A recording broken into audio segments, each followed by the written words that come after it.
সময় শুরু তন্ময় বাবু। দেখুন, অনুপ্রবেশকারী তো একটা সমস্যা বটে।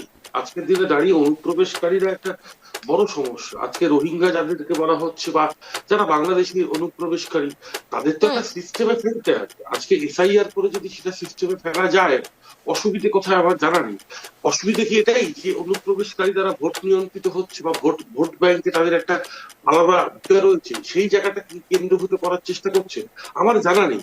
কিন্তু ভারতবর্ষের সিকিউরিটি এবং নিরাপত্তার খাতিরে অনুপ্রবেশকারীটা কিন্তু একটা বড় ইস্যু, যেটা হুম। পশ্চিমবঙ্গ সরকার এবং রাজ্য সরকার বলুন বা কেন্দ্রীয় সরকার বলুন মিলিতভাবে দেশের স্বার্থে, মানুষের স্বার্থে, জনগণের স্বার্থে এবং গণতন্ত্রের স্বার্থে এটাকে রোখা দরকার।